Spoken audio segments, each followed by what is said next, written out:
I've got some news that all of you are not going to want to miss. So stay tuned, guys, after this short introduction. Let's be real. Let's just be honest. Let's just be real. Yeah, let's just be honest. Let's just be real. Wow, there's a lot of news out there for you, ladies and gentlemen. So let's not waste any time. Brian Alvarez of the Wrestling Observer claims that WWE is planning on having another draft this year, most likely in June. This is no big surprise, as Vince McMahon, chairman of WWE, believes the brand split has been working very well.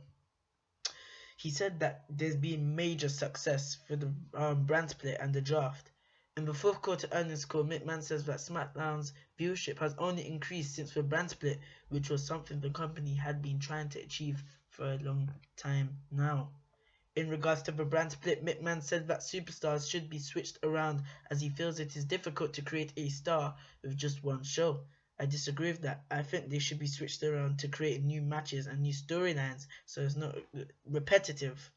He used WWE superstar Roman Reigns for an example, saying that it was possible for him to move to SmackDown Live or that anyone could feasibly jump ship.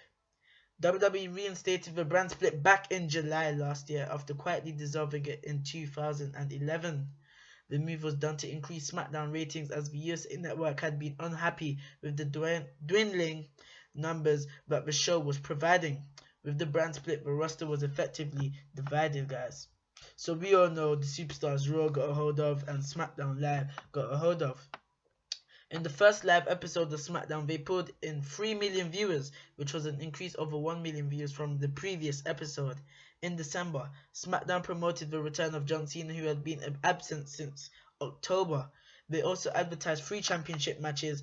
The Wyatt family would defend their tag team titles against American Alpha, the Usos, and Heath Slater and Rhino, while Alexa Bliss would defend her women's championship against Becky Lynch. There was also a triple threat match between AJ Styles, Dolph Ziggler, and Baron Corbin. The wildcard finals, as the episode was referred to, drew 2.885 million viewers. This was the first time SmackDown beat Raw in ratings, with the latter drawing 2.855 SmackDown viewers. SmackDown also had their 900th episode special, which drew 2.725 million viewers. This was because they heavily advertised former WWE superstar Edge. He was a SmackDown stalwart until he was forced into retirement in 2011, which was very sad. The episode also saw the return of The Undertaker, who made his first televised appearance since WrestleMania 32 that year. WWE also brought back brand-exclusive pay-per-views, with the exception of the Big Four, which is of course the Royal Rumble, WrestleMania, SummerSlam, and Survivor Series, and potentially Money in the Bank. Pay-per-views have exclusively featured only one brand. SmackDown hosted the first exclusive pay-per-view since 2007 with Backlash, and their other pay-per-views include No Mercy and TLC.